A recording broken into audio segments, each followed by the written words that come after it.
Hey, what's up guys? Welcome back. I got a fun fantasy fight to talk about. Stipe Miocic versus Anthony Rumble Johnson. I heard this fight discussed on a podcast today, and I thought it would be cool to do a breakdown on it. So let's get into it. Stipe Miocic is 6'4" with an 80-inch reach. He's 37 years old. He has a mixed martial arts record of 19 wins, 3 losses. He's the current UFC heavyweight champ. He has the most consecutive heavyweight title defenses in the UFC with 3.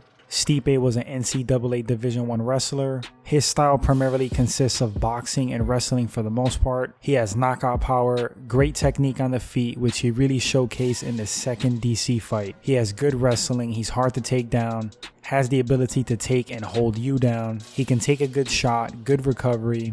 Arguably the greatest heavyweight of all time. Definitely one of the greats, period. Anthony Rumble Johnson is 6'2" with a 72-inch reach. He's 35 years old. He has an MMA record of 22 wins, 6 losses. Johnson's a National Junior College All-American wrestler. Currently has the most under a minute knockouts in UFC history with 5. That's insane. He's a multi-time title contender.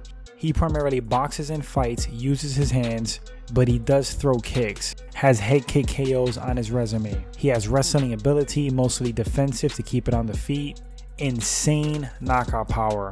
One of the hardest punchers in the history of the sport. Rumble is aggressive and a finisher. I'd say he has a great chin. He's never been stopped from strikes in his entire career.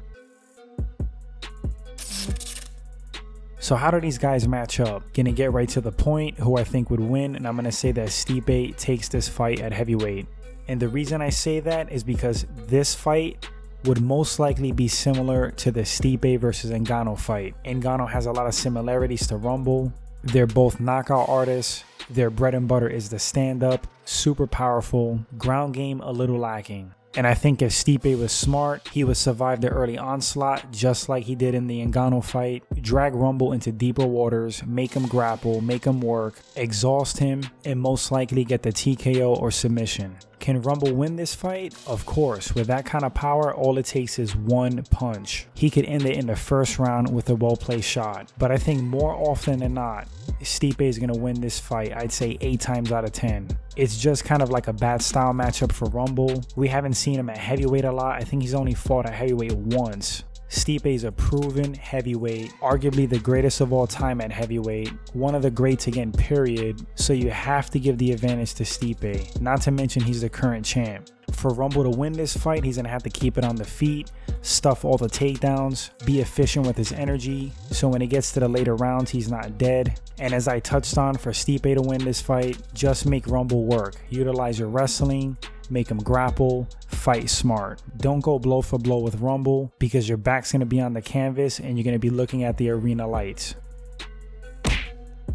Anyway guys, that's gonna wrap up this short breakdown. I think it's a fun fight to talk about. Feel free to drop those opinions in the comments section. We'd love to read them. Who do you think will win and why? Thanks for watching the video. If you enjoyed it, consider subscribing, liking the video, and sharing. It helps the channel grow. And I'll catch you guys on the next breakdown.